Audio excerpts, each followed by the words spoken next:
What's going on, everybody? We are live.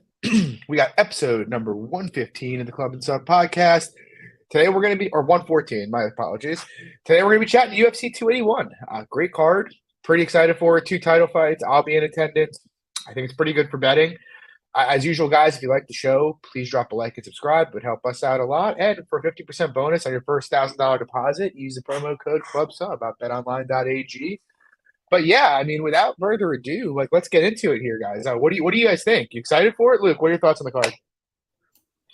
Yeah, dude, I think it's a banger. There's honestly not really one fight that I'm not looking forward to necessarily, because I think all of them are pretty fun. I'd say maybe the one I could care least about is probably like Petrovski Turman, but outside of everything else, I think even KK and Juarez, that's going to be a freaking banger. Trizano Choi, that's got some violence potential. Yeah, dude, I think it's a good card top to bottom. Even when you're getting a guy like Dominic Reyes on the prelims, I just think that kind of goes to show you how stacked the card is. Alex, how about you? Yeah, similarly. I think it's a great pay-per-view, ton of betting spots, and yeah, we'll get right into it. Yeah, all right. So let's jump in. First fight of the night. Interesting one here. We got Carlos Olberg. He's taking on Nikolai Negumereanu. I have a small bet on Olberg here. I think it's an interesting spot. To me, I just think Negumereanu is really horrible. I know there's some questions about Olberg's cardio, but I think he gets a little bit too much heat for the Kennedy fight. The guy attempted 220 strikes in 7 minutes in that fight. Him gassing off that was not surprising, and you saw just a much more measured approach when he took on Fabio Cherant. I guess the theory here, Negumereanu is going to try to push a pace, but given how easily Kennedy was able to kind of just pot shot and manage distance here, I kind of think Olberg should be able to do the same pretty easily. I'm not really worried about Negumereanu's grappling that much. He's a bad wrestler, in my opinion, and a worse grappler. So I don't think that provides much of a threat. I think the biggest threat is him just swarming Olberg and clipping him because his head movement is kind of suspect. But ultimately, I just think Olberg's a much more skilled fighter here. There are certainly ways that Negumereanu could just push a pace, break him, or knock him out. But I think the skill discrepancy alone is worth, minus 150. So I think Olberg's a pretty good spot. What do you think, Lex? Yeah, I'm on Olberg as well, small unit, minus 120, all for similar reasons you touched on as well. The main thing for me is Nick's just not a great wrestler. The dude's a punching bag on the feet. I like the under 2.5 as well. Doesn't seem like a lot of books are opening it out though. Really, I know DraftKings opened at like minus 190, so I really have no interest in that. But I saw it was open like minus 150, so hopefully FanDuel opens it around there. So, but that's what I'm looking at here. I like balance as well. Luke, what do you think? Yeah, no play for me. Gun to my head, if I was to bet, I would bet it. Obviously, I'd probably take the shot on Olberg just because. Honestly, I think that he's just a much better athlete. I think that's probably one of the big things. And as someone who bet Tefon against him in his last fight for a lot of the questions, the one of the things I really disregarded in that fight was just the speed difference between the two. And I think you're seeing a similar component here. At the same time, I still have the exact same questions on Olberg as I did prior to the Tefon fight. And I bet Tefon at, I think plus 100 or something like that. So it's like, I look at it this way and it's like, I could, based on that same argument, I could technically make the argument to also bet Negumereanu, but to your point, his defense isn't very good. He's largely been durable historically, but I think it's probably, this is the time it probably goes. And I think Olberg probably knocks him out. But like I said, I'm just not running to the window to lay Olberg when we have no data of what he looks like on his back. To your point, John, I'm not going to overtly fault him for the Kennedy fight from a cardio perspective, because the guy threw 270 strikes within 7.5 minutes. You're probably going to gas if you don't get someone out of there at that pace. But at the same time, then you go to the Cherant fight where Cherant threw no strikes and he just was able to pot shot him, and then he knocks out Tefon early. So I'm not saying the guy has bad cardio just because of the Kennedy fight. He hasn't really been tested much in that. He really just hasn't been pushed by and large. And Negumereanu, for better or for worse, is going to push him. So if Negumereanu doesn't get knocked out, we could learn some more there. If he's able to land takedowns, we could learn some more there. So I'm hoping, outside of me thinking that Olberg does knock him out, from like a down the line betting perspective, I actually kind of hope he doesn't. And so I don't have to have the same two main questions with Olberg that I've always had with him going in. Hopefully we can get at least a little bit more answered. But yeah, I guess I'd probably prefer a violence route than a side personally. Yeah, that's a fair take. Moving on, good fight here. We've got Julio Arce. He is coming back to the Garden in his home state of New York to take on Montel Jackson. Great fight, Lags. What are your thoughts? Any strong opinions? Not really any strong opinions, quite frankly. Like, I think the wrestling of Montel is probably going to be enough here. Dude's a solid athlete, but like in terms of the striking, decent power, but there's no volume really. And so you're basically banking on him blanketing for large portions of the fight or finding a finish. So, and I mean, by far, this is his biggest step up competition to date. That's kind of the thing. Like, he's been fighting like the Straders, the Buys of the world. Like, I don't know how anybody's really playing Montel in this spot. So it's a pass for me, but I think it should be a good spot for him. Any thoughts, Luke? Yeah, I'm flirting with playing Arce. I haven't done anything yet. It's just kind of a weird dynamic of a fight because I do think Arce is pretty easily the best striker that Montel Jackson has fought to date. So that's interesting. But I also think just the physicality, the size, athleticism advantages that I think Montel has here too, where, obviously Arce has really good takedown defense, but that's something that Montel might be able to test at the same time.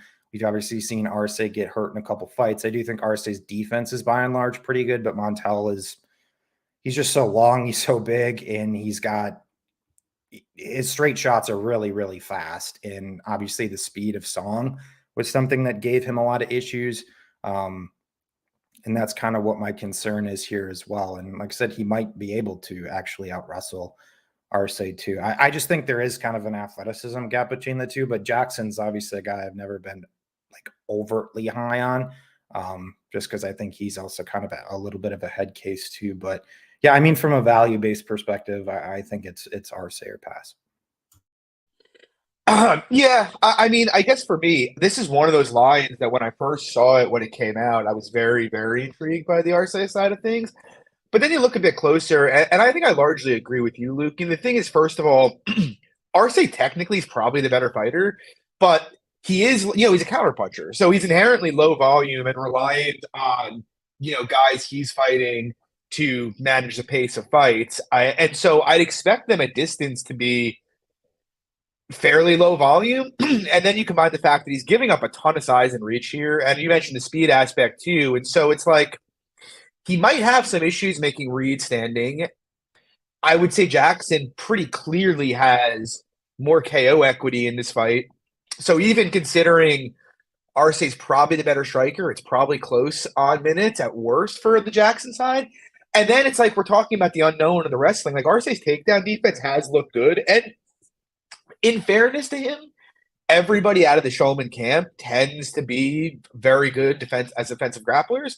But what I will say is you go through Arce's tape, he just hasn't really fought any wrestlers. The only guy to really try to take him down was Dan Ige, and I just don't put much stock in Ige's wrestling. Like Montel Jackson's a much, much better wrestler. And so while I think he's probably not going to get blanketed, I don't really know that for sure because Jackson is bigger. He's probably stronger. He's more physical. He's the best wrestler he's ever faced. All of the uncertainty for me in this fight seems to be on the Montel side, which makes it, I think his ceiling could potentially be higher than minus 200, whereas let's say hypothetically Arce is value. What's his ceiling in this fight? He could even money fight, Like I don't really. It's hard for me to make Arce a favorite outright.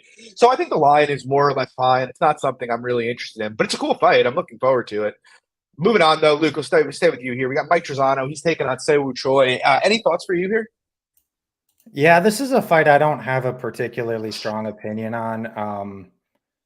Both guys have honestly just been so wishy-washy throughout their UFC runs. I think it's kind of a difficult fight to handicap personally. I know Choi's taken a healthy amount of money kind of over the last couple days. I do think he is the side. Am I, clamoring to, it's not like a heavy price on him by any means, but I don't know. Like I said, I don't think the Culibao fight was the greatest look. I think he definitely has a power advantage over Trizano, but I think Trizano might actually be a bit more of a technical boxer. But the problem with Trizano is he's not always reliable to, throw his hands. Both guys are not willing wrestlers. So we obviously saw Trizano hurt Almeida in the last fight. We saw Culibao, drop Choi twice in the last fight. So I don't know, man. It's probably one of the main fights on the card. I just don't have a great read on, but I would lean to Choi because I do think he does have more power upside and might be a little bit of the busier party. So that's my take. Yeah, I don't feel strongly about it either. I think Troy's probably the side if you were like putting a gun to my head to bet the fight in terms of value. But my problem is like I think Choi is very exploitable at grappling. We've seen it in multiple fights now. But Trizano just doesn't go for it. Like the guy didn't attempt a single takedown against Lucas Almeida. He attempted one takedown against Owodu. He only attempted like 2 takedowns against Klein. And so there's really no reason to think he's going to come out here and change this up. I've been begging for the guy to go and grapple for years, and he just doesn't do it. So in a striking fight, it's probably going to be low volume, but Choi probably has better defense and he hits harder. Also, Trizano coming off two pretty brutal beatings he took against Owodu and Almeida. I don't know. I'm not very interested. I think Choi's aside, though. What do you think, Lags? Yeah, I think a good point was made like in the last fight, like what is Arce's upside? Like in terms of like maybe it's an even money fight. I think that's kind of like what's Trizano's upside here. Like maybe an even money fight. Like he's like a guy that for me like that just doesn't do enough in terms of striking, and like you touched on already, never really goes to the grappling. So Choi's slight favorites fine to me. I have no issue, like no inclination to play this fight. Yeah, agreed. Again, it's another fun fight. It's just not something that really interests, I think, any of us from a betting perspective. Yeah. Moving on, though, this fight does interest me from a betting perspective. We got Karolina Kowalkiewicz taking on Silvana Gomez Juarez. I have a small bet on Juarez here. Honestly, it's a bit out of character for me because I don't really like ever betting on someone taking like a hypothetical step up in competition, but I'm also just not really sure how much of a step up in competition it is at this point. They're both older, but Juarez has a lot less miles on her. I think a bit too much stock's getting put into Carolina's fight with Felice Herrig. I've seen people this week say, "Oh, Carolina has a great chance to sub her." It's like, does she? Like, it took Godinez 5 takedowns to finally sub Juarez. Like, Godinez is a much better grappler than Carolina. Carolina only attempted 2 takedowns in her last fight, and she didn't get either of them. Like, it just ended up turning into a scrambling mess of a fight. And so you look at it on the feet, and it's like, yeah, she's probably busier, but she doesn't have very good defense, and she can't bust a grape. And on the Juarez side, she does hit very, very hard. And so it's like I kind of expect it's going to be a pretty high output fight where the damage optics side and the KO equity is largely on the Juarez side. So to me, it's like that dynamic means Juarez should be a clear favorite, like minus 125 to minus 150 range. So around evens, I don't mind a small poke here. What do you think, Lags? I think it's some low level shit, quite frankly. I don't really want any part in it. I know a lot of people were talking about betting the under in this fight. I'd probably more lean so than a side. I kind of lean towards you. Again, Juarez striking. I like the power dynamics. But I think it's just a close, ugly fight if she doesn't get knocked out. If KK doesn't get knocked out. So it's a pass for me. Luke, how about you?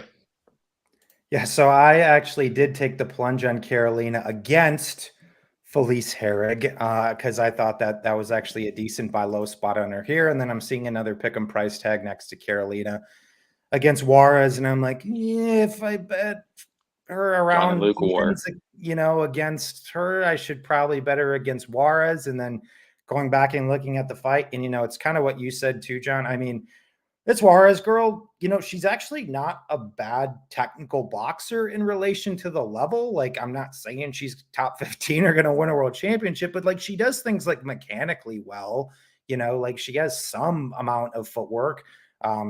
She hits like a fucking truck though with that right hand, man. And that's the one thing with Carolina is she's there to be hit. Like her defense has never evolved at all. She's fine to get into, these slugfests. But on the flip side, I don't like Juarez going backwards pretty much any time I've seen in her fights. And I think Carolina's pretty consistent to push a pace. I think she's going to be the busier party.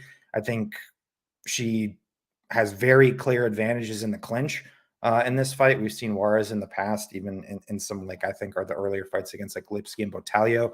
She had some struggles there, but yeah, I'm definitely not going to, I am actually going to pick Carolina to hopefully survive the big bomb. But to your point too, John, I mean, I'm definitely not going to sit here and toe the line of even as someone who bet KK against Herrig that Carolina is going to go out here and look like Jordan Burroughs necessary. I mean, I think that was her first submission win since like 2014 or something like that, which didn't even come from conventional takedowns. It was more like transitionally, and she kind of just jumped on her back. So it's like, yeah, I guess it's easy to look at it from like a surface level perspective that, Juarez has been, submitted a handful of times. Carolina coming off the submission, Carolina is going to have significant grappling. It's like, you kind of got to really look at the large body of work and say that's not really good. However, I do think it's a scenario where, if she is able to get on top of her, I think she could submit her. It's just like, how is that really going to come? At what like percentage do you project that for a girl who lands essentially like no takedown? So I think the fight ultimately being lined competitively makes sense. If you have that lean to the Juarez side, I don't hate it. I think if you're leading Carolina, I don't hate it either. As a result, right around the current prices, I am good. So you're telling me you think the price is right? Yeah. Slightly lean Carolina. I slightly lean Carolina. Moving on, we got a fucking banger here. Otman Zaitar taking on Matt Frevola. I'm going to see if Frevola wants to come on the show next week and talk about the fight. I know he did ask to come on the show, so would be good timing. Wags, what do you think about this fight? I actually moved in on a play today. DraftKings opened the props up, and I like the fight doesn't start round 3. It's minus 165. I got a unit and a half on that. Quite frankly, Azatar's a guy that if he doesn't get you out of there in that first round, he just slows down. I mean, the cardio is just a huge liability. You see on the regional scene, the dude's super hittable. These guys getting hit by much lesser competition, getting out wrestled by much lesser competition as well. I think Frevola can ding him on the feet. I think Frevola can out wrestle him down the stretch if he stays conscious. But I like violence overall in the spot. Luke, how about you? Yeah, I don't want to say it's a binary fight because that's not really the best way to classify it, but I guess I'm probably kind of in line with how most people think about it. I think Azaitar is incredibly live to KO Frevola in the first round, depending on how Frevola decides to fight. Obviously, I might need to pick and choose my words carefully if he's going to come on the show here next week, but I got to call a spade a spade. Sometimes he's going to be just content to go out there and go to war. And obviously he's gotten viciously knocked out in a handful of fights. Even in his like fight with Luis Pena, where he didn't get knocked out, there was some dicey moments, in the Luis Pena fight too. But I mean, then you get, a more, I should say, even in his last fight against Valdez, he also went buck wild. He just so happened to get the better of the buck wild nature against undefeated Mexican who wasn't very good. Props to him. I think I cashed on unders, or a lot of us did in that spot. But then he goes out there and, out wrestles a guy like, Jalen Turner or whatever. Right. So like he has the wrestling and grappling capabilities to go out there. It's like but it's in Long Island. It's in his neck of the woods. It's on a pay-per-view, all his family, it's like, is he just going to go out there and say, I'm just going to be an agent of chaos, to quote you, John? And if that's the game plan, I mean, I might even heavily favor Azaitar in a swinging contest in this fight personally. But if he doesn't take that approach, or if he does and he can manage to survive the early onslaught, we've seen Azaitar, get tired. I know he's won a decision, won a fight in the third round, but I mean, it's been over really low-level guys, and Frevola is a better wrestler. He's a better grappler. He is more proven at the UFC level. So I guess how I would look to it, I don't really understand why people are piling in on the Azaitar money line personally. I mean, if you want to play, I mean, like round 1 knockouts, like plus 400 or something like that, or like plus 3. It's like, I think that's a bulk of his win equity. That's not to say he can't knock Frevola out later in the fight either, because he potentially could. But from like a value perspective, I mean, that's I think there's just a lot more meat on the bone there for the dynamic that you're playing into. And then, instead of, trying to play clinical psychologist with Matt Frevola, I would rather just bet him after the first round. Yeah, I think that's fair. So, funny story. I sat with Frevola and his brother Chet in their suite at the UFC Long Island event. First things first, I was sitting down watching the fights, and Frevola tapped me on the shoulder and goes, "You're the guy who said Frank Camacho was going to knock me out cold, right?" Pretty funny though. I mean, he's actually he was a great time, great dude, and I can tell you this bit of alpha here. The Frevolas, both him and his brother, were dying for this fight, and it was well before it was booked. But like, he's very confident that he's going to cook him, or he was back when UFC Long Island happened. Now, I have the same concerns, though. Admittedly, it's kind of a weird fight because I really do think, it's a fight where Frevola's ceiling could easily be minus 250 here. Like, I'm very confident he could come out and just grapple this dude into the ground. I mean, the guy's a Sarah Brown belt. He's a good wrestler. If he takes the right approach, he is going to drown this guy. But on the other hand, Frevola loves to brawl. Again, he told me this himself, too, that he loves to brawl. So that is always the concern. And I'm kind of with you, Luke, that if they sit there and swing, like, Matt can be chinned. We've seen it happen a couple times. He got knocked out by Terrence McKinney. He's obviously was hurt bad by Lando, was knocked out by Marco Reyes.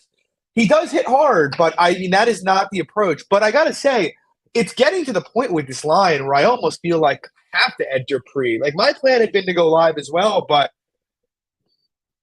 I mean, like him being an underdog really doesn't make terribly much sense. It's how like that. It's just he's got all of the grappling. Yeah, go shoot.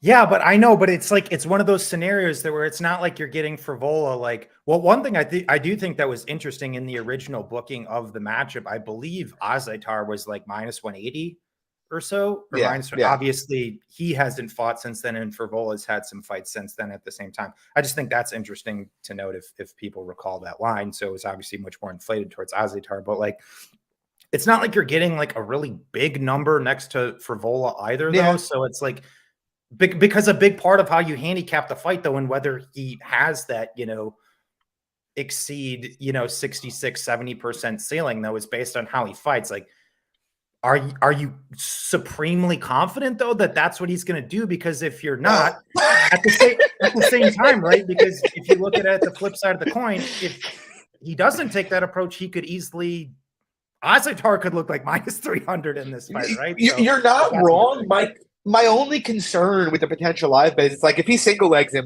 30 seconds into the fight and then smashes him for a round, it's like, well, he's going to be minus 500 live, Now, obviously, there's nothing wrong with a pass, but I will say I haven't decided 100%, but I'm leaning towards a Frevola play here. I think the line is getting to, like, if he hits plus 125, I'm obviously going to send it at that point. Like, you cannot tell me he's 45% in this fight. And it's not like, while I agree with Luke, it's like he could get memed here easily, and he probably is a big dog in a swinging contest. It's not like he doesn't have hands, He's got some pop himself. So, I don't know. Guys, what do you think? I was going to say, and Azaitar's chin's not, like, great. That's what I was saying. Like, Frevola can win this swinging contest. I don't feel, like, great about saying that, but, like... No, you don't want it. Or great about him entering that kind of fight. But, like, I think it's a very winnable swinging contest one for sure. He packs a punch.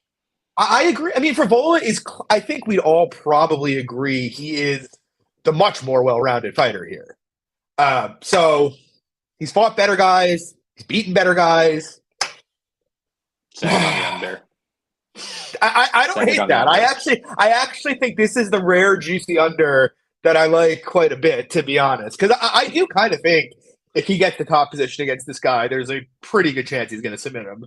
So real quick, I think most books have like a 1.5, which I'm not like running to the window to play, but honestly, I'd be fine to pony up for a 2.5 or a fight. So I see minus 1.9. Okay, so as I said, Bet Online has the under 2.5 at minus 170.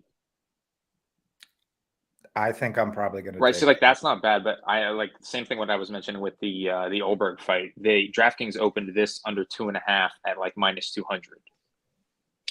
So yeah. So, but I Yeah, love, the fight doesn't start round 3, it's 165. there's like a huge price discrepancy between doesn't go. So like I'm looking at this I know, now. yeah.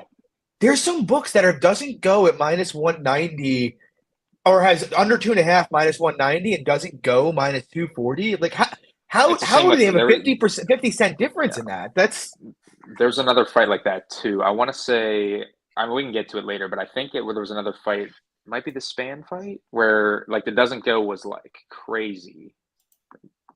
Maybe not that one. Oh, it was the Hooker fight.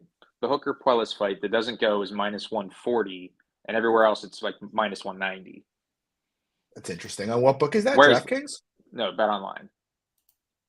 Interesting. Okay. Yeah. The Um, under, pretty much the under is minus 140 for on like most books that I've seen.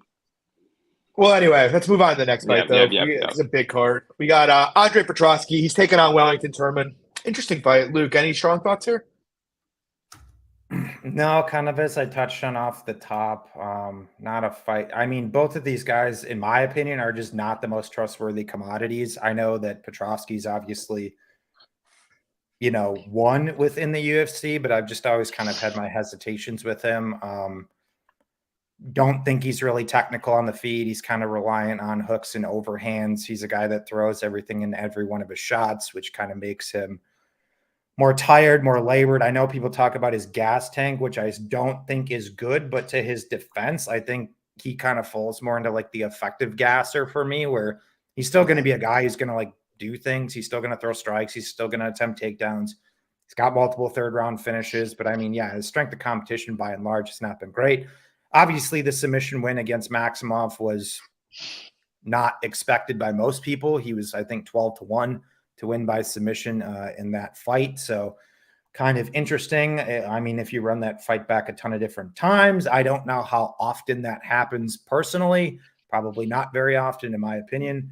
I ultimately came down on the Petrovski side, not from a bet, but just a pick, just because I think his wrestling is just better than Turman's, and Turman's a guy who sits there and fucks around on his back. Like I can't get the Roberson fight out of my head where, he's getting reversed multiple times. He got mounted by Carl Roberson, who is a negative grappler, I would say. The most negative. Yeah. Which I said, that might even be generous. But like even getting knocked out by like Andrew Sanchez, we all had bets on Andrew Sanchez, I believe, in that fight. And I do think Sanchez is a guy whose boxing's underrated. He's never been known to be like a pure power threat or whatever and just flatlined. Turman, he's going to split with Alvey. Should that fight have been a split? That's up for dispute. Nonetheless, still close for comfort and probably one of Sam Alvey's closest fights that he's had in the last like 6 years. Not really a great look. With Turman, there's just so many spots. Like even both the Silva and Serkinov fights, because I was pissed as someone who took the shot on Turman against Silva or whatever. Looks good, gets on his back early. We're like, yes, Wellington. Yes, Wellington. Guy's black belt, doesn't put on a body triangle, falls off the top, goes into the guard, then sits there, tries some shitty, deep half, gets his arm trapped and gets pounded out. Even in the Serkinov fight, gets on his back early, doesn't put on a body triangle again, loses position again, proceeded to start eating a ton of hammer fists from Misha. And that it's like, dude, I don't, you guys have to let me know this and other people listening. Why in God's name in 2022 would you not put on a body triangle when you are on somebody's back standing? Like what's the negative of not doing it? It's so true. It's so true. There's none. There's only positives, right? Positive one. All right, someone can sit there and try to buck you off, but you're locked on them. So in many scenarios, they're not going to be able to do that. The second positive of it is when you're locked down, well, one, someone's carrying your weight generally. Two, when you lock in the body triangle, it makes it more difficult for them to breathe.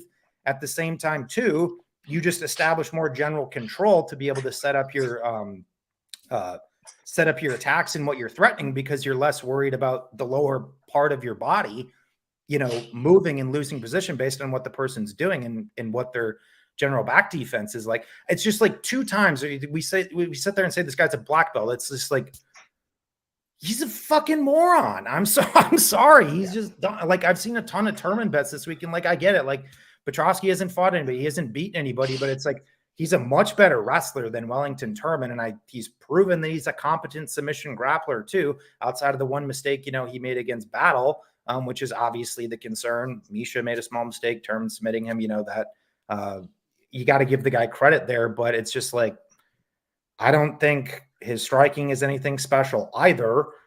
So it's a situation where wrestling beats grappling to me. I agree 100%. It's funny because I think we probably all initially saw the line and we're like, oh, Turman probably a good dog. Dude, the wrestling gap between them is enormous. Like, Turman is a bad wrestler and Petrovski is a pretty good wrestler. I think Petrovski's positional control is pretty strong as well. And so you're really counting on Petrovski slowing down here and Turman taking over. The problem is, like, I think gassed out Petrovski can very likely take Turman down and get control. Like that's the problem for me, like, pre-tape here. Like, am I open to the idea of live betting Turman after a round? Yes, I am. If it looks like he's providing more resistance there. But like Luke said, every time we've seen Turman on the ground, it doesn't look very good, when he's on his back here. And so, we act as if, big value because Petrovski's minus 200, but it's like, that just means he wins the fight 67% of the time. 2-3? 2-3 for a guy with a gigantic wrestling edge who's very likely to stay safe on top and should be able to get takedowns at will. I think the line's fine, to be honest. What do you think, Lags? You're on mute. Thanks. Really, the Silva fight was the one for me. I mean, that was the last time I actually had a bet on Turman. I mean, and the guy had, dominant position, falls right off, like Luke mentioned. So yeah, I mean, again, I have my issues with Petrovski, defensively standing. The guy's a punching bag, quite frankly, low volume, like Luke mentioned, like all hooks, just big power. He doesn't really set up his shots. Like, he's super duper hittable. So I think the under probably, like, if you were gun to my head, like any kind of play on this fight, but it's not one I'm clamoring to play either. Yeah, and real quick, like, I honestly think if you were looking to enter Turman pre, I think I'd rather just play him ITD. It's yeah. Like, what does a Turman decision look like here? Like that, I guess can either of you guys tell me? Because like that's kind of why I came down with the line is fine because he could finish him, but I really, really, really struggle to see him winning a decision at like any clip at all here. So. It's interesting. Petrovski subs 5-1. Yeah. For me, a decision, I think it's close. It would be a close, greasy decision where Petrovski does have wrestling success, maybe gets tired, Turman maybe is able to stuff some takedowns, and they pitter patter for the back 7.5 minutes. And, we got Chris Lee and Sal D'Amato with their thumb up their ass, trying to figure it out. And I think that's what a decision for Turman would look like. Right. So very low percentage. The big thing for me, like, not having really much interest in like a violence bet, even though like that's why I'd lean that way, is like the Hu Yao Zhang fight for Petrovski. Like, I had the under there at like minus 150. This dude's in dominant grappling positions most of that fight and just can't lock up an easy submission there. I thought that fight was a horrible book, quite frankly, but yeah. Yeah, I agree. Yeah. Real quick, isn't that hilarious, though, the dichotomy that it takes this guy damn near 15 minutes to get Michael Gilmore and Hu Yao Zhang out of there, but submits Nick Maximoff in a minute and a half. Like, that's MMA, folks. There's your MMA. It is ridiculous. Moving on. Cool fight. Aaron Blanchfield, Molly McCann. I don't really fully grasp why they are like Molly's finally got some hype around her and they're just sending her off to be executed here. Honestly, hot take. Because the MSG card. That's probably why. It's like a big card. I guess, but like, hot take, minus 400 is probably not wide enough, in my opinion. I really am I laying minus 400? No.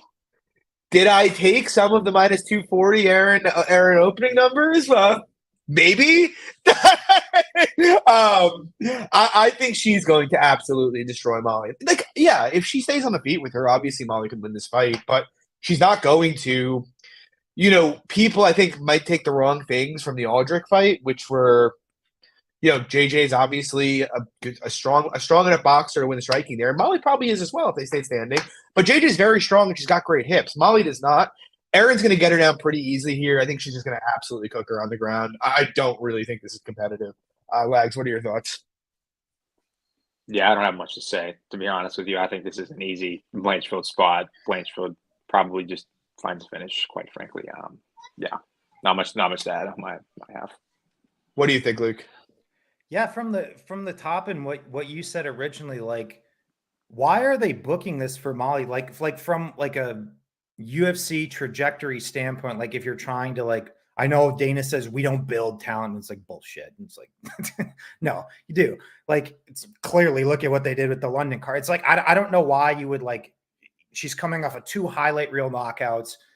Her fandom has grown and all this stuff. It's like, she's obviously the UK needs talent generally, right? So why do they sit there and give her to Blank? Like, booking wise, it just doesn't make any sense to me. But foundationally from the matchup also doesn't make a lot of sense to me, because I think it's just a terrible stylistic matchup. Like, the only real counterpoints I've heard this week as to why, Molly could be value, or it's this line stupid or off or whatever, is that Blanchfield, has lobotomy and goes out there and kickboxes for 15 minutes and tests her strike, which is not impossible. It's not impossible. She is 23 years old, but I mean, the reality is she attempts 6 takedowns per 15 minutes so far in the UFC. She's been consistent to wrestle. She knows her base. The girl's been grappling since she was in diapers, essentially. Like, she knows what she's good at, right? Her boxing has got much better. And you brought up a good point too, John, with the Aldridge fight, where I think people took a couple different, like, wrong things away from that, and like, oh, well, she couldn't take down JJ Aldridge, blah, blah, blah, blah. If you actually go back and look at the numbers, JJ Aldridge is top 5 amongst both women's 115 and 125 in takedown defense. So we're not talking about someone that's just going to go out there and tip over from TDAs, right? And even in the striking, she outlanded Aldridge at distance, right? It's not, pretty by any means, but to sit there and at least at a bare minimum be able to compete with a girl like JJ. Once again, JJ Aldridge, in my opinion, is not a top 10 girl. She's not going to win a world title, but she is about as sound and crisp of a mid-tier WMMA boxer as you can get. If you can go out there and at least compete, if not outland a girl like JJ Aldridge on the feet, you got my respect. And honestly, I don't know what your guys' opinion on this. I would favor JJ Aldridge over Molly McCann. Definitely. Personally. And obviously, the talking point here is with the grappling. Molly tips over from TDAs. All 3 of her losses within the UFC have came against wrestler, grappler-based fighters. Her get-up game sucks. Her defensive grappling sucks. And we talk about the takedowns or whatever, is Erin Blanchfield, Jordan Burroughs? No, but I think her offensive wrestling has gotten much better. And the point I was reference back to that as well, outside of even the Maverick fight for Blanchfield in terms of general improvements there. Molly McCann was taken on multiple times by Jillian Robertson, who we know is definitely not Jordan Burroughs, right? So my thing is, like, if Jillian Robertson can take her down multiple times, Erin Blanchfield is not going to have much issue here, and I think she finishes. So I got Blanchfield in a parlay. I am looking to play some Blanchfield inside the distance. I think Molly's fucked. Jillian, who could not take down JJ Aldridge, by the way. I bet JJ Aldridge in that fight. I know, but this is my. I think we're all in agreement here. Erin's gonna do her dirty. Moving on, though, great fight. Now we're moving into the thick of things here. Luke, I'll throw it to you to start here because I know you have a passionate take. We got Dominic Reyes, Ryan Spann. What are your thoughts? Yeah, I don't know who needs to hear this, but Ryan Spann fucking sucks. Like, he's not good. Yeah, he's big. He's got some power. He's got an opportunistic guillotine, but that's legitimately all there is to his game. He's low volume, poor defense, struggles with pressure, just a complete, like, if you watch the guy, like, he's just a stick in the mud. Like, he has no footwork. He just kind of stands there. And the glaring thing for me with this fight is, outside of just the general mobility advantages for Reyes, the technical advantages for Reyes, a guy who hits incredibly hard. You have southpaw versus orthodox in this fight too. The best striker that Ryan Spann has fought was Anthony Smith, and Anthony Smith just bodied him on the feet and then eventually finished him, right? I know, Reyes 0-3 and it's like, dude, he's lost to the best guys in the division. Anybody can go out there and go strike for strike with John Jones, in my opinion, needs to be given a healthy amount of respect and then some. I still personally think he won the fight. He fights Jan, doesn't look very good, but we know Jan, obviously one of the best guys in the division, elite power puncher and good counter striker who can lull these guys into low volume counter affairs. Even against Yuri, had a ton of success in that fight, landed a ton of shots. The problem is that, Yuri is just in kind of a category of his own, has a ton of defensive flaws, but it just doesn't matter. Yuri can be out grappled, but he just stands up, or he has no defense and he can just take shots or whatever. And Yuri just kind of uber Superman, through Reyes. But I think it's just interesting that, he took a year and a half off to reevaluate some things, which I think was the right move. So people often talk about layoffs and whatnot, as if they're a bad thing. I think in this situation, it was a good thing because that knockout was vicious, no doubt about it. But the guy moved his camp over to the East Coast, training with Glover, Alex Pereira. The guy's never even really had a camp before. He's almost kind of been self-trained in some capacity, through the large bulk of his career, and it still brought him to, the tops of the entire division. Now he's actually at a real camp. I think Ryan Spann needs to knock Reyes out within a couple minutes. Outside of that, Reyes is incredibly live to nuke him, and I think he's entirely screwed on minutes. I don't see Reyes getting caught in some meme bullshit guillotine. This is Reyes' biggest step down in 4 years. Money coming in on Spann is stupid. I think Reyes should be anywhere between 75 to 80% in this fight.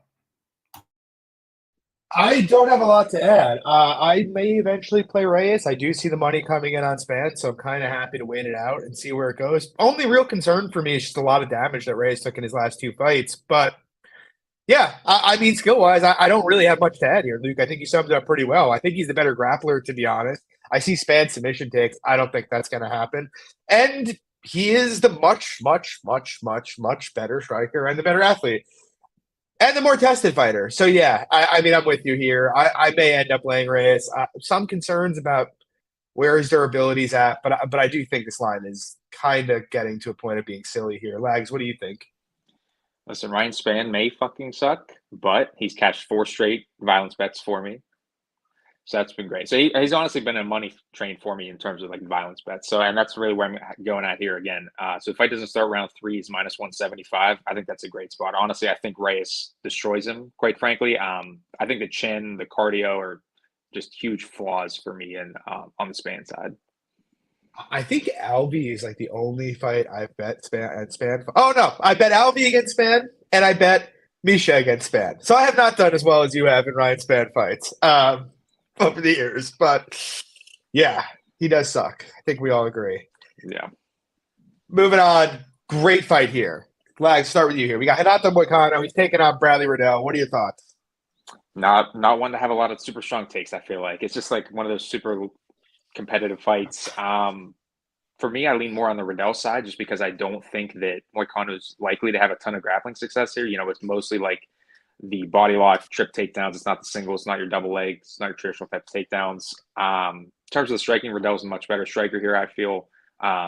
Durability, much better. I think the cardio is pretty close. To me, I feel like the pick'em is fine because I feel if Moicano does end up in any type of grappling transition, fight's likely over. So I think pick'em's fine. I think under, gun to my head, if I was going to play this fight, is where I would look. Luke, how about you? Yeah, not a particularly strong opinion to your guys' point. I think it's just a phenomenal fight. Nice little clash between both guys. I guess kind of my high level of how I look at it, I actually favor Moicano at range. If he's kind of able to stay on his bike, I actually think he's probably a bit better than Riddell. But if Riddell can get inside, we've seen what's happened when guys have been able to do that to Moicano. It does not go well.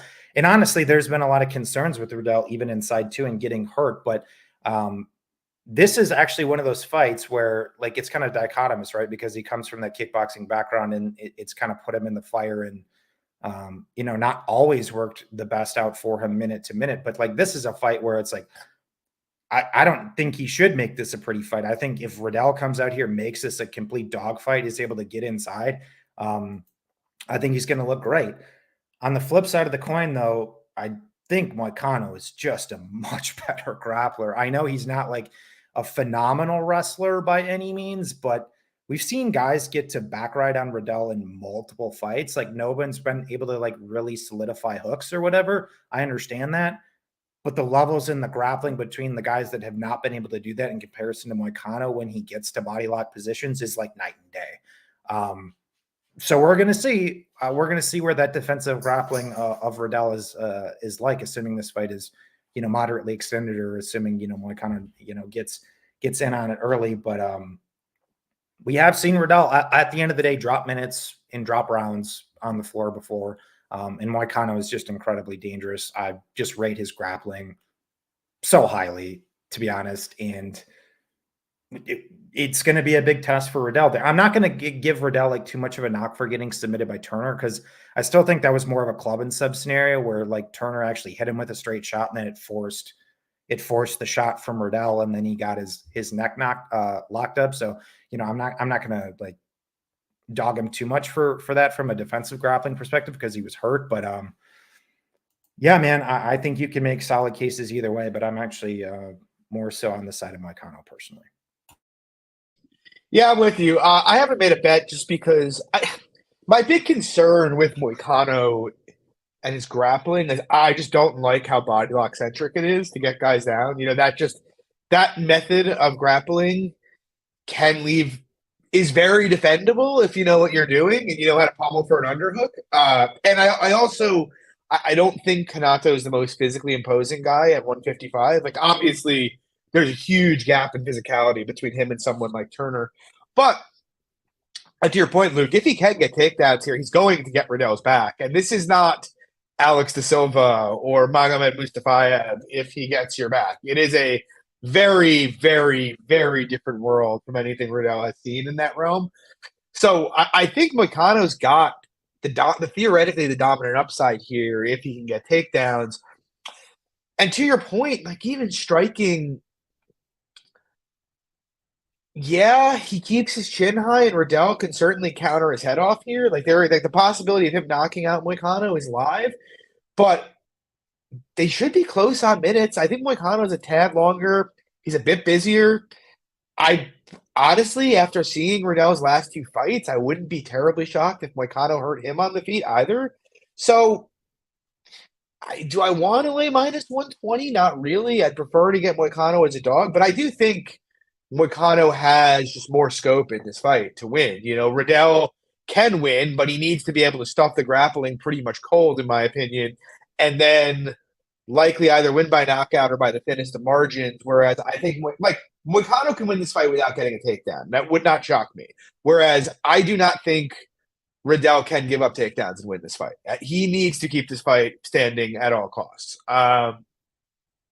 Yeah, so it's interesting. I think the under is kind of a decent look. I don't know if either of you guys looked at it, but like even money, I mean, they both have some scope to finish here, in my opinion. Yeah, that's what I was saying. Like gun to my head. Like if I was, instead of picking a side, that's what I would play, is the under. That's what I played personally. I think that should be close. It's actually I think so far it's one of my biggest bets on the card. I think that should be like 65%. Yeah, that's about where, like I really do think it's very likely high probability that he subs if he gets to Riddell's back. And just real quick too, I mean, I think the reason why it's essentially a pick is because Riddell hasn't finished in any of his UFC wins, but like we talk about it all the time, matchups happen in a silo, and you really need to contextualize. Like if Riddell is really able to do what he needs to do to win here, like the bulk of the time he wins this fight is probably by knockout, right? Like when people disagree or agree with that, like I think he hurt Dober. He's hurt multiple guys. Yeah. The Malarkey fight was chaos, right? Like, I mean, if it turns into that like middling brawl, I mean, I don't think Kanato Moicano holds up under that. He's going to knock the fuck out of Kanato Moicano if he's going to do it. But a lot of these unders and guys like Riddell are based on pace, and because Riddell is so like counter heavy, like he can very easily turn into a Fiziev fight where there's not a lot of pace. But like Moicano pressured Fiziev and pushed the pace. Like, was not afraid of Fiziev's power. I'm pretty sure he's going to push a pace standing here with Riddell as well. So, yeah, I mean, I'm with you. I think under is the best spot here. I actually kind of like it. So, I may take a poke at that. Moving on, though, another great fight here. Fuck. Like, Dan Hooker is right now is minus 139 against Claudio Puelles. And my question is whether or not he has AIDS, and no one found out about it yet. Like, what is really going on here? Like, this is, I think we all bet Puelles, if I'm not mistaken, against Jordan Levitt, but I have tried to fade him now. I did in his last fight. It didn't work out. I mean, this fucking guy went from being plus 200 to Jordan Levitt to now being plus 120 against Dan Hooker. Like, what on earth is going on? You know, I know Hooker hasn't looked the best ever. He's 1-4 in his last 5, but he's only 32 years old. And those losses at 55 are to Dustin Poirier, Michael Chandler, and Islam Makhachev. I don't put a ton of stock into his fight with Allen. Like, he was down. The guy's a gigantic lightweight, and he went down to featherweight. He clearly was compromised. Pretty much every shot that touched him hurt him. And now he's here being priced like a washed fighter against Puelles. And, like, I don't know if people realize it or not, because I know he's got a bunch of knee bars. Puelles is a bad grappler. Like, he may be a slick submission grappler. He is great at, catching subs in transition. Obviously, he's great at knee bars. But you know what? There's a reason knee bars don't happen in the UFC. It is an IQ test. That is what it is. Stopping knee bars is a grappling IQ test. Dan Hooker actually is a pretty good grappler. Okay, he got subbed by Islam. I don't really care. This guy's a good defensive wrestler. He's a decent offensive wrestler. And if you look at Puelles, his takedowns are horrible. He doesn't drive through. He almost tries to get to your legs and then stops to pull guard in case you stuff him. Like, I don't really think he's going to have an easy time getting Hooker down. To be honest, if anything, I kind of think Hooker is much more likely to get time on top here than Puelles is. And I kind of think, look, Puelles look for an armbar on top, but I actually think Hooker could legitimately smash him from top position and float on top fine. And on the feet, it should be one-way Hooker. Honestly, this line to me is crazy. I'm a little, like I said, I'm honestly worried about it because I don't know what the fuck is going on. But I think Hooker is clearly 70% here. I don't really see how you get lower than that. Claudio Puelles beat Marcos Mariano, Jordan Levitt, Chris Gritzmacher, and 41-year-old Clay Guida. Now he's fighting a top 10 lightweight, and it makes no sense to me. I'm huge on Hooker here. I think he's going to send it. What do you think, Legs? Yeah, I think we're all on Hooker pretty much against Allen, and I think it's you talk about it. Compromised weight cut. I think it's hard for pretty much anybody to not see it that way. And I think people are. I don't know. It's kind of what you were saying. I don't know how people could say he's washed from that fight. It's it's a bad weight cut. We're back up to 155. Historically, it's been a bad weight cut for him. But yeah, one-way traffic, I think, on the feet. My thing is, Puelles' takedowns just aren't that good. It's shots from far away because it's not set up with the striking, because the striking's not that good. It's all kicks. It's not great. Dude's pretty hittable. I think this is one-way traffic Hooker. I got a unit and a half on him. Luke, what do you think? So I'm not as passionate, I guess I would say, as you guys are about it. Yeah. But I did end up ultimately coming down on the Hooker side because earlier, I think the earlier numbers were probably more so directionally correct. But then over the last, I think probably three or so days, the entire market has came in on Puelles, and I'm okay. Unfortunately, I jumped the gun a little bit too quickly. I played him at 160. Same. I'm probably going to add on to it now that it's kept going. But yeah, I mean, you guys kind of touched on everything for me. It's my question still is, we don't have this overtly large sample of Hooker defensively grappling, which is, why I'm not, going crazy with it. But, I think there's also various scenarios where Dan Hooker just kills him in 2 minutes. And it's this is easy money and we don't even have to think about it. But to your point, his takedown defense is pretty good. And I mean, I've even heard some people talk about and post some videos actually earlier on in Hooker's UFC run where he actually has had to defend leg locks and stuff. And it looked fine. Actually, I didn't go back that far. Honestly, I probably should have done a little bit more due diligence, but even in looking back at some of those and what people posted, I mean, it he deal with it well. In fact, in one of the scenarios, he was just elbowing the shit out of the guy. He just sat up because his like legs and frame are so long. The guy's sitting there trying to drop back, and he's just like elbowing the dude in the face. He was trying to switch. It was just kind of funny, but yeah, I think Lags, you brought up a good point too with the Puelles wrestling thing. Like, because his striking is still green as goose shit by and large, he doesn't set up his takedown, so he shoots from so far out. So it's like all that stuff is going to be telegraphed too. And the another component that I haven't heard many people talk about too, it's like if he shoots from like super far out on Dan Hooker has some nasty knees up the middle, bro. Like there could be a couple of those where like immediately, like maybe he doesn't knock him out or anything, but maybe he just throws a couple of those impulses like, yeah, nope. And then he just starts like Ryan Hall butt scooting. And then it's just like, to your point overall though, John, I think just like the upside in relation to both guys, it's just so much higher on the Hooker. They're like the burden, like we talk about all this time, all the time in betting in MMA. It's like, where's the burden of proof? The burden of proof here is on Claudio Puelles, but the burden of proof is on Claudio Puelles at plus 120, right? And you're getting an established top guy. And I've heard people say, like, if Hooker loses this fight, he's going to retire. He's washed and all this stuff. It's like, I don't understand those angles. I don't understand those takes. It's just not contextual at all. Like, this is his biggest step down in 5 years. Luke, where do you think? So I'd ask this to both of you guys, because this is like, I mean, I'm nervous because the line doesn't make sense to me, but like, where in either of your opinions, like, where is this going to be competitive minute to minute outside of him just like snatching a sub? Like, do you think anywhere?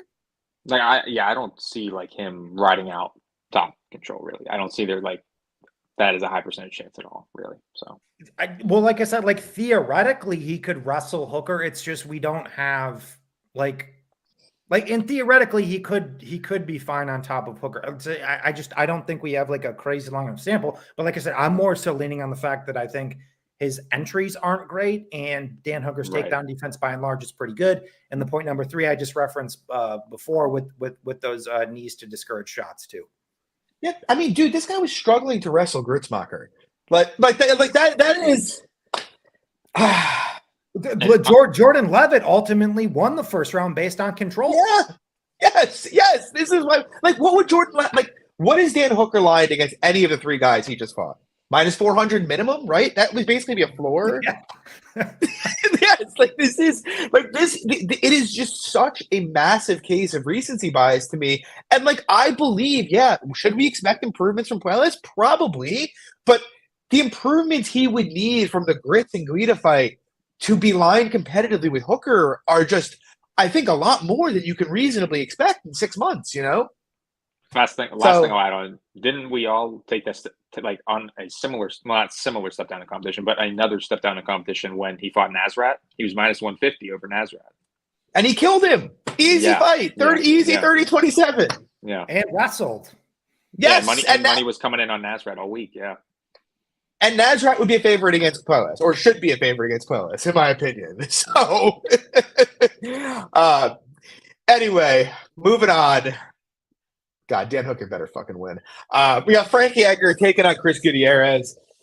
Lags, any thoughts here?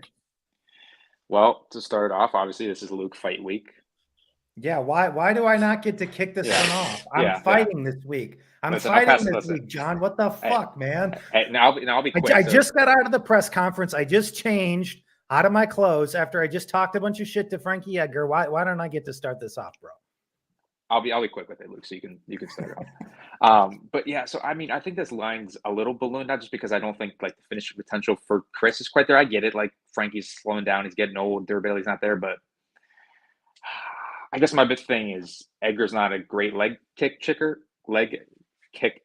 so I just think it's a horrible matchup. But conversely, most of the time that we've seen Gutierrez on bottom, he can't get up. Plays guard, doesn't have great takedown defense. So I don't know. I think it's probably just Buffer Gutierrez, quite frankly. So take it away, Luke. So this is a tough one for me because you guys know I'm the biggest Chris Gutierrez truther in the world. Probably one of my favorite fighters on the whole roster. Obviously, Frankie 41, retirement fight.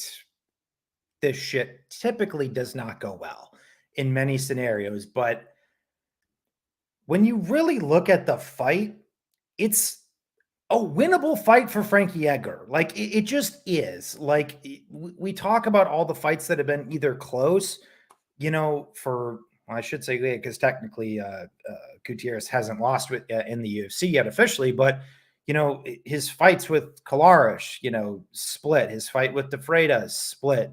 His fight with Cody Durden, draw. When Baccarel took him down in the first round, he didn't get back up. He got submitted in his debut. I don't know if that was in the UFC against Barcelos. Was that his debut?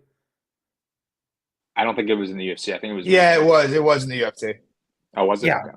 Yeah. But at the end of the day, yeah. submitting. So it's just like you look at the UFC run of Chris Gutierrez. It's like his takedown defense is not terrible, but it's nothing special. Like I said, the problem is when he's taken down, he gets controlled for extended minutes, not because I think his get-up game in and of itself is terrible. It's that he decides to play guard. And the thing with Edgar, once again, we're talking about 41 retirement. It's like the guy can still wrestle. He went out there and took the first round off of Chito Vera. He was winning the first couple minutes of the second round there as well. It's like Frankie Edgar's a better wrestler than pretty much all of those guys. Maybe, arguably, maybe, Barcelos from some perspective, but outside of, he's a better wrestler than all of those guys who's actually fought, obviously at like 155 and 145, before dropping to 35. So it's like, I get it. It's really tough to bet on a 40-year-old. I don't have a bet on it yet. If anything, I'd probably wait. Because you guys just know I hate it and it's something I don't do, but it's just really hard for me to not establish a very clear path to victory for Frankie, which also then in theory limits the primary upside of what everyone's talking about of why he's terrible, because he's old, he has no chin. And I just want to touch on that for 2 seconds too. The shots that he got put out by Korean Zombie, by Vera, and by Sandhagen would have killed people who are not 41. Like those were massive shots from perennial, big, explosive type of dudes, right? So like, I think people just like look at that and are like, oh, he has no chin now. Like, he very well could have no chin. Those were vicious knockouts. My point is like, I don't think people are like really contextualizing and not really giving Frankie enough credit from that perspective, as if he's just like went out soft or something in those fights. That's not the case. But yeah, Chris is a tough guy to fight though. He's kind of like a Caitlin Chukagi in a lot of ways. He's going to skirt the outside. He's going to throw those calf kicks. He's a volume point fighter, but that's another point of this fight too, in relation to the chin of Edgar. Like, despite Gutierrez coming off of that knockout against Dana, Chris Gutierrez is not a power puncher. He is a high volume point fighter. Like that's what he is. So and the last thing I want to note, to me, they're actually giving Frankie, because they don't want to see Frankie go out there and die in his retirement fight. I think so. That's what they're doing. They're giving, Gutierrez, he's on a run, right? But a guy historically hasn't been the biggest hitter, historically struggled with the wrestling. Maybe Frankie can squeak something out here, in his retirement fight. It's just hard for me to unsee and look at the X's and O's of this fight. Like Frankie could get 8 to 9 minutes of top time in this fight. Like, is that illogical? It's not. Granted, he could get compromised with calf kicks. Granted, he just can't track, Gutierrez down. But even when Frankie fought Munoz, who's also one of the better calf kickers in the division, particularly, over 5 rounds, he ate the calf kicks completely fine. Obviously, you don't want to sit there and take 44 calf kicks like he did in that fight with a guy like Chris Gutierrez. But long-winded way of saying this is completely a dogger pass, because there is just a very real, viable, easy path for, I don't want to say easy, but viable path for Frankie to actually win this fight. Yeah, I agree to dogger path. I think the reason I'm passing on money line is just like I agree with every word you said, and I think stylistically it's a favorable matchup. It's just, we're at the point with Frankie now where it's like we haven't seen him in a year. He just had hip surgery. We don't really know what he is. What I do like quite a bit though is the over here, and I will be on the over for a decent amount.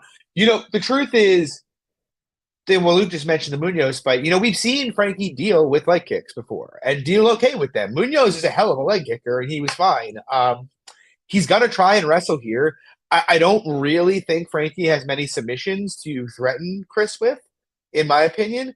And on the feet, I don't like Chris's hands. I know he knocked out Denat in his last fight, but it was a spinning back elbow. I don't really think his boxing is going to threaten Frankie's durability a whole lot here. He also just doesn't throw many head strikes. They're all going to be at the legs.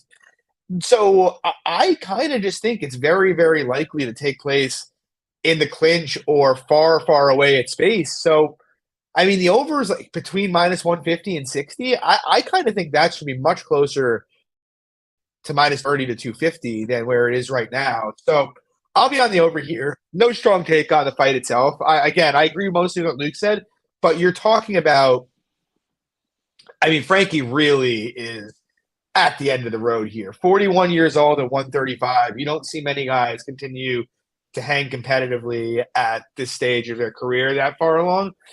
But we'll see. I hope he wins. I love Frankie. Going to be at home. Will be great to get him a win here. So go Frankie. Go over. I am going to have a decent amount of money on the over. Moving on, though. Fucking banger. We got Dustin Poirier. He's taking on Michael Chandler. Luke, what do you think? Oh, man. It's an interesting one for me. Honestly, I have not done particularly well on both guys' fights over the years. I'm probably pretty negative. Betting both guys, whether that's on, against, or, whatever. I think it's a decent fight for Poirier if Michael Chandler is going to come out there and fight how Michael Chandler has fought historically. If he's going to sit there and try to have a fight of the night performance, obviously we know Chandler hits hard, so he could bonk Poirier, but Poirier has just been retardedly durable throughout the course of his career. Chandler, not so much.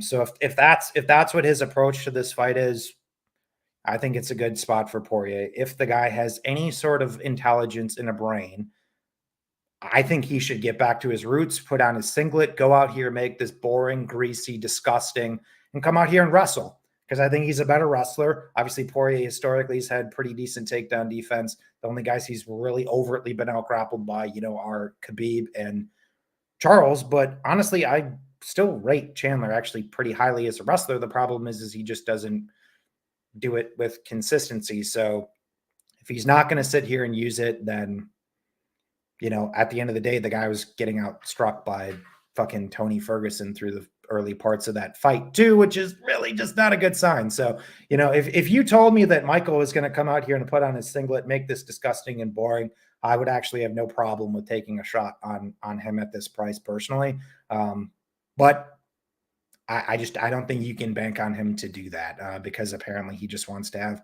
fight of the night. Chandler be a father's plan. It would be smart, like I said, if the guy had a brain, but sounds like he just, wants to go out here and have fight of the nights, have bangers, Like I said, maybe he could clip Poirier, but I think that's just a really stupid game plan to take against Dustin. I mean, if you told me he's going to come out here and go to father's plan, I'd max bet him. I really am like 100% certain that Chandler could rape Dustin on the ground. Like 100% certain that he will be able to take Dustin down and hold him on the mat here if he wants to. It's really all a question of does he want to, though, He didn't even try to wrestle Gaethje till he was completely gassed out. That's why he didn't really get Gaethje down late in that fight. It's really a question of is Dana just giving Chandler money and saying just keep the highlights coming and we'll keep paying you? Or does Chandler want to get a title fight here? Because if he wants a title fight, he's going to come out here and he's going to submit Dustin on Saturday night. I don't trust him to, though. So will I bet him? Well, he's getting near plus 200. Like, it's getting to the point where I feel like I kind of have to be quite candid. You don't often get grappling disparity. And by the way, it is a big grappling disparity. Like, there was like narrative that was circulating for years that Dustin's a decent grappler. He is fucking awful, man. Like, this guy made the Korean Zombie look like Khabib years ago and hasn't really gotten better since. He just had a very, very fortunate run against guys who aren't grapplers. Not that the run was fortunate. He's obviously an elite fighter, but he was fortunate in his matchmaking throughout that run. You saw what happened when Charles got on top of him. You saw what happened every time Habib got on top of him. Obviously, that's Habib, but just Eddie Alvarez mounted the guy. I am very, very confident that Chandler can get him down and hold him on the mat here.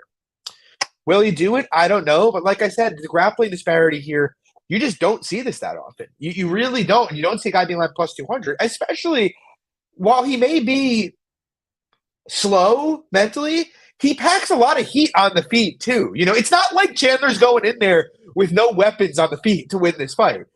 Dustin is durable, but he's been knocked out before. Chandler certainly has the tools to bonk him here. So how big a favorite can Dustin – like Dustin being a favorite in and of itself is based on Chandler having low intelligence. That's it. How big of a favorite can he really be when that's the dynamic, So I'm probably going to bet Chandler. He's probably going to screw me and just go there and bang and get knocked out, but so be it. What do you think, Legs? See, I would add on top of that, though, that I think that Chandler's cardio is not that good, too. Like, I'm in that camp. It's not. He probably has, like, a round to get it done, quite frankly, because I think that even if he tried to wrestle, like you mentioned, I don't think he's going to have late success on Poirier. I think he would, to be honest. Really? Yeah. I mean, he wrestled for 5 rounds with Brent Primus, and who was fighting him like hell from the guard.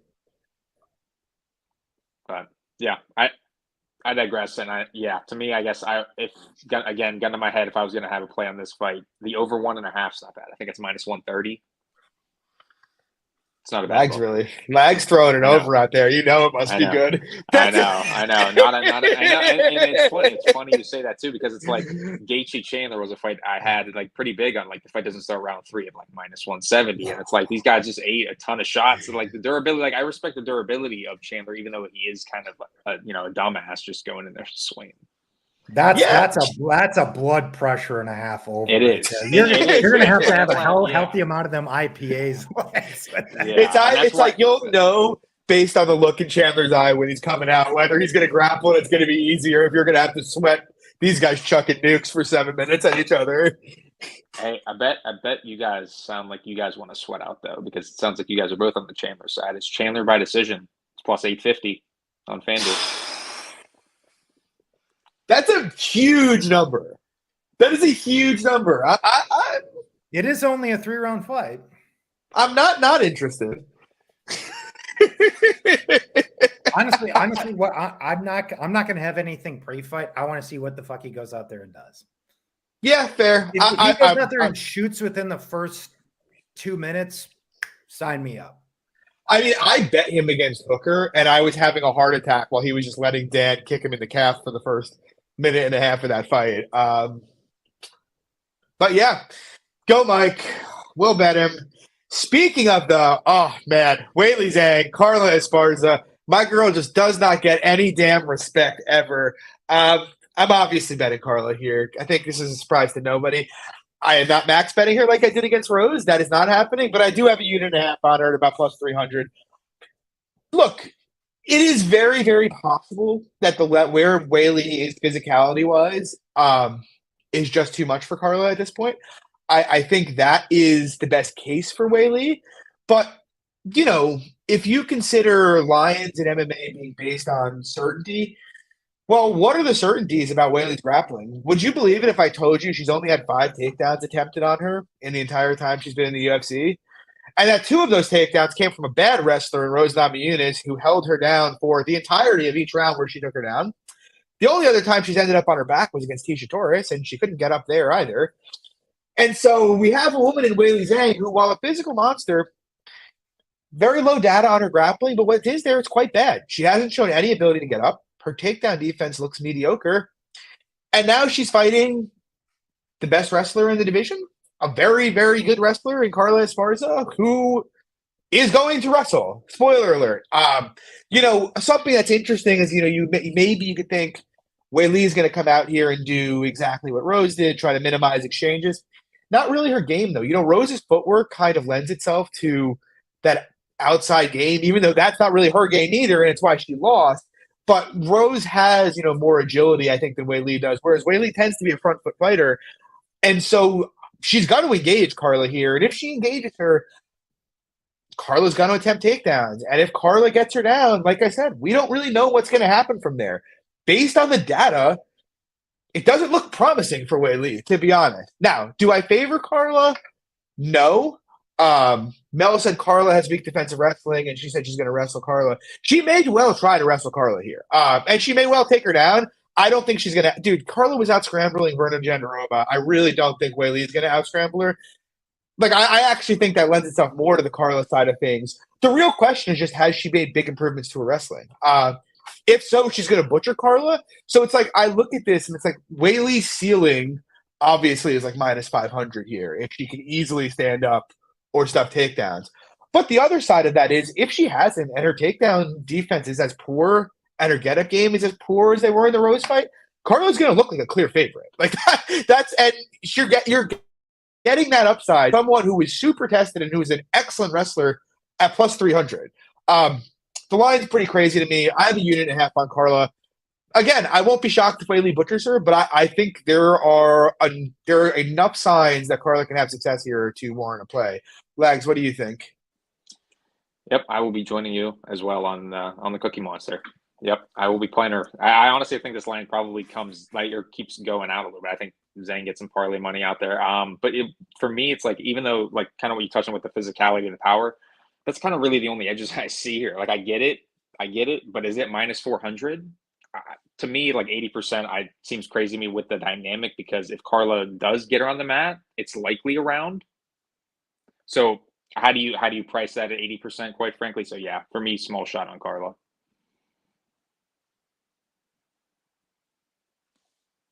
Luke, how about you? Yeah, man, going into this, I mean, from a capping perspective, I am still more so on the side that Weili knocks her out. I think that is the most likely outcome of this fight, but we're not picking fights. We are betting fights, and I haven't done anything yet just because I think probably like Weili money, parlay money, big pay-per-view, I think that's all going to come in. And I know if you got 300, I think that's fine. Then we kind of saw a dip, but because I didn't hit the 300, I'm probably going to sit there and, have a little ice in my veins because I think that's going to bump back up, justified or not. But yeah, John, I mean, you hit kind of my main talking point because like going into it, like despite me being kind of more in the Carla truth crowd with everybody else, like I was like, I think Weili's going to fucking kill her. And then I went back and I looked at the numbers to what you said too. Like she's only faced 5 TDAs in the UFC and she just hasn't stood back up. It's just like a girl who's the best wrestler in the UFC, who's always maximized her win condition, who's always fought to her strengths against a girl who's never stood up at plus 300. Like it's, I don't think it's that in depth for why there's some value on Carla. Now you can argue how much or whatever, but it's just like, I don't know, man. Well, and at least in relation to what someone was talking about too, with like, I think our guy Kaiser, he said it's 2022 bros, wrestling doesn't count. I don't know if that's sarcasm or not, but it's like, I mean, that's kind of how Carla's got to a championship and beat pretty much everybody in the division. So if it's not sarcasm, that's a pretty stupid fucking comment if you ask me. But I'm assuming it's sarcasm. Yeah. But even like on the feet, like, yeah, she's at a clear disadvantage, but it's like, I think one thing that's also, this is kind of more like tinfoil hat-ish, but like we've seen at times too, when a fighters, fighting a really strong, wrestler, grappler archetype, that their volume will drop because they're more worried about reactionary shots. Carla kind of can circle the outside, blitz in, time that stuff. I'm not saying she's going to outstrike Weili. I don't think she's going to outstrike Weili, but I think there could be some potential for that. And if Weili does go buck wild, we know that Carla's got a good blast double to sit there and shoot right in under that as well. So yeah, for me, it's obviously not going to be a large play, if I do get involved, but to your point, like I said, a girl who's never stood up in her entire career fighting the best wrestler in the UFC at plus 300. It's like, I think you kind of just have to play that. Like, Legs, Yeah. what do you think? Yeah, all I was going to add conversely to that was like, I think in terms of money line, like I guess the two biggest plays people are looking at, like I guess I should say, the Esparza money line and why am I blanking here? Why am I blanking here? Wiley inside the distance. I think there's clearly inherently more value on the money line. Like, do you think Wiley finishes above 50%? Like that's what you're banking on here in the spot. You know what's interesting about that though, and I was just thinking about this. So Wiley is minus 330. So the market's saying she should win easy here, right? Why is the under 4.5 minus 120? Like that one of these things doesn't make sense. Because if you're telling me that this is very likely to go 5 rounds, the line is wrong, objectively wrong, you know? That's exactly what I put in my breakdowns. I just dropped the other night. If you like Lee, obviously whatever ITD, but her ITD is like plus 130. The under's like even money. Carla hypothetically could get on top of her and pound her the fuck out, which is we're talking 5 to 6, 7% to cover that potentially. What suburb 5 to 6, 7% too, probably. Exactly right. So you're factoring in that. So playing Wiley ITD is stupid. Just take the under. You're chopping what? We're talking damn near 25%. To your point, John, like if Carla gets stuck on the outside, she can effectively close distance. She can't land takedowns. Wiley's going to beat the fuck out of her. So and finish her. I think, yeah. Why would you not chop that price down? Take the under at evens. That's my opinion. Yeah, I mean, unless Wiley went from being a minus grappler to suddenly being an elite grappler, you don't feel very good about Wiley if this goes the distance, you know? You just don't. But I agree. I think she finishes her if she keeps it standing. It's very, very interesting, to be honest. So, I mean, we'll see what happens. Moving on, though, fucking banger main event, too. Israel Adesanya taking on Alex Pereira. This is their first match in MMA, as I'm sure everybody knows. Alex Pereira beat Israel Adesanya twice in kickboxing. Legs, do you think it's going to happen a third time here? No, I do not. But I do not have a bet on the side here. I have a bet on the total. I have a bet on the under 4.5 rounds, plus 140. I have a unit and a half on that. I think, obviously it's been a long time from those kickboxing fights, but, Izzy was landing big shots on Pereira in that second fight. And without that count, I think he could have had him out of there, quite frankly. Definitely finishes in its MMA. Yeah. Right. And so to me, I think there's going to be a lot of big exchanges in this fight. From a minute to minute perspective, like on the money line side, you have to favor Izzy. Like Pereira could catch him, I get it, but I think this is Izzy's fight to lose. And I like the under. I think he finishes him. Luke, what do you think? Yeah, I don't have a bet. I think honestly the line on Izzy's probably about directionally correct personally, just because I can't concede the fact that we've also seen him fight in tighter margins, where his volume necessarily hasn't been particularly high in certain matchups. And then you factor in kind of the history between both. Do you get that respect factor from both? In MMA, you get a lot of staring too. Wouldn't be shocked there. Obviously, I think Pereira does have the power upside in this matchup, but to Legs' point, Pereira is very hittable, not really proven. Izzy's crafty. Izzy can definitely put him down too. I favor Izzy on minutes, experience, all that fun stuff. But yeah, so I think minus 200 or so is about right. But I mean, Pereira, despite the inexperience, the one thing, he's just one of those guys. I think you just can't make small mistakes again. that left hook from hell is absolutely filthy. Like you just can't. He's got 25 minutes to do it. He's got Izzy kind of can sit there and do the bob and weave thing. He bobs when he shouldn't have weaved one time. He's fucking dead.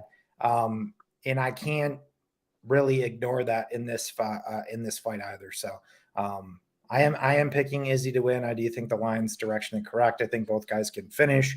But I do think, honestly, Izzy kind of just picks at him for 5 rounds personally. Yeah, I'm big on Izzy at around minus 170. Even where it is now, personally, I think it should be a little bit wider. I think like minus 250 is about right for me. I just, when watching those two kickboxing matches, first of all, I mean, for anybody who hasn't seen them, I'm sure you've probably seen them talk this week, but like, I think people tend to forget that or not realize that Izzy probably got robbed pretty badly in their first fight and was kicking the absolute shit out of him in the second fight before he got caught. And something that I think, I kind of think the logic behind Pereira or this not being like, say, Izzy minus 400 against an MMA fighter with 7 fights, is obviously, Pereira, high-level kickboxer. They fought twice, et cetera, et cetera. But something I think kind of gets lost in translation a bit here is, first of all, the boxing ring's a lot smaller area-wise than the octagon is. That's a reality. Secondly, the nature of the ring makes it significantly easier to cut somebody off and also corner them. And when you're watching those fights, Pereira was having a very difficult time cutting Izzy off in a boxing ring, kickboxing ring. I don't think he's going to be able to cut him off at all in the octagon, to be honest. Like, look, could he clip him? Yeah, obviously. The guy's a big hitter. He could obviously knock him out. He's got 4-ounce gloves on. But I really don't think he's going to be able to track him down at all. Like, you look at the guys that Pereira's had to fight in the UFC, Michailidis, who came right after him, who he clipped with a flying knee. Bruno Silva, who has basically no ring craft whatsoever either, just kind of sucks. And by the way, Bruno Silva landed a lot of hard counters on Pereira himself. He just sucks. And Sean Strickland, who again just basically came forward, with his chin up right at him, and he got knocked out. He literally has not had to navigate someone with good footwork in an octagon at all in MMA. And now he's fighting the guy with basically the best footwork and the only guy who's bigger than him. Like, that was another thing that stood out to me when you watched those fights back. I don't think people realize that Israel is probably a bit bigger than Pereira is, to be honest. So I look at it, and it's like, I looked at those fights, the speed gap here is huge. And if you guys disagree, please tell me, but that was one of my big takeaways, that Izzy seemed significantly faster than he did. And so I just don't really think Pereira is like, I think if Izzy wants here, he can probably just jab and leg kick for 25 minutes. I legitimately think that path is on the table. I think he's going to be able to punish some of the mistakes that Pereira may make trying to come after him. But ultimately, I think you have to assign a decent percentage to the possibility that Pereira knocks him out here. But I don't give him much decision equity in this fight at all, if I'm being honest. Do I expect Izzy to grapple? No. I kind of think people saying Izzy's going to wrestle are crazy.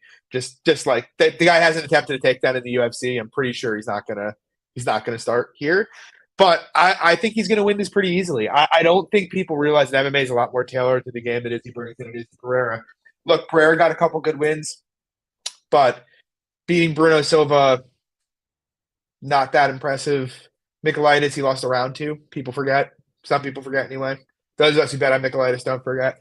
And obviously, he clipped Sean Strickland.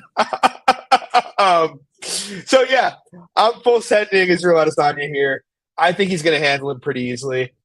Could be wrong, but it's city kickboxing season. Riddell is the only guy probably I'm not backing this week. You guys have anything you want to add? No, I would say, yeah. I mean, I'm pretty confident in pretty much all the CKB boys minus Riddell, yeah. So worse CKB. All right, let's go to CKB. Luke? Yeah, like I said, I'm good. Maybe I regret it. I don't know. Like I think the line's probably about right, personally. We will find out on Saturday night, and I wish everybody luck. Yep. Who is betting on fights? Unless you're against us, shoot. If you're going to be in the arena, shoot me a text. I'll be there. Happy to meet up with anybody. Grab a beer, whatever works, guys. Good luck to everybody this weekend. We'll be back next week. It is Hangman season, and we'll be back next week at the same exact time to break down a really shitty fight night card. But we'll be here to do it. So, guys, if you like the show, please drop a like and subscribe. It would help us out a lot. We got more hot takes coming to you the rest of this year, and even more hot takes next year. As usual, you got me, John, at MMA Fox, Luke at SWR_betting, and Lags at Danny_Lags. Good luck on your bets this weekend, guys. War CKB. It's going to be a fun one. See you next week. Peace.